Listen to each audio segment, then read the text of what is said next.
कोणाला भाषण पाहिजे? विदेशला नानेशला? तुम्हाला मी त्या दिवशी दिलेलं आहे का लक्षात थोडं तरी?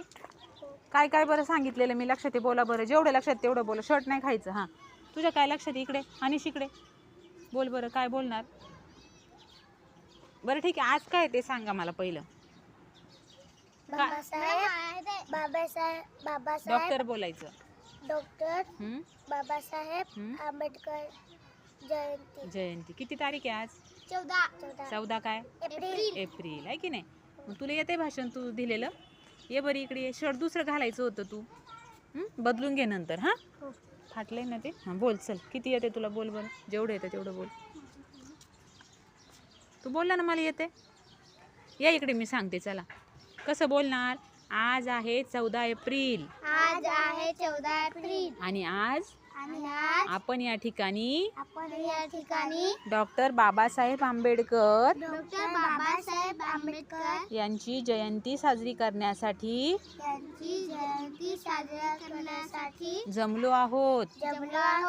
डॉक्टर बाबासाहेब आंबेडकर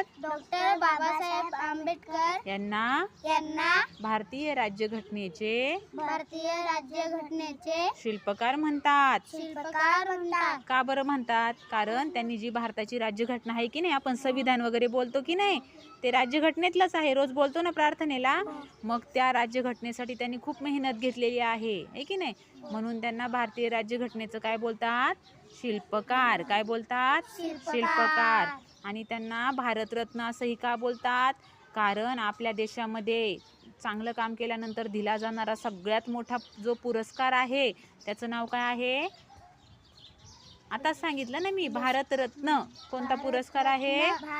तो त्यांना भेटलेला आहे. आणि तो कोणालाही भेटत नाही. ज्याचं काम खरंच खूप छान असतं, भारी असतं, उल्लेखनीय असतं, महत्त्वाचं असतं, त्याच व्यक्तीला तो पुरस्कार भेटत असतो.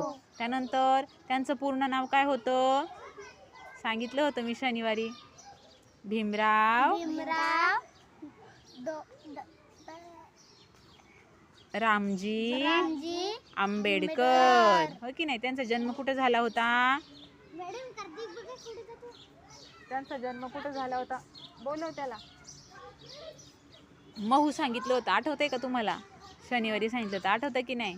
हां, आणि अजून काय सांगणार मग तुम्ही? बस एवढं सांगितलं तरी बरं. तुमचं नाव सांगणार, शाळेचं नाव सांगणार. पण लक्षात राहिलं तर मी सांगितलं ते इयत्ता सांगणार आहे की नाही? जेवढं लक्षात राहील तेवढं बोलायचं. आणि शेवटी काय बोलायचं? अशा या महामानवाला माझे कोटी कोटी प्रणाम.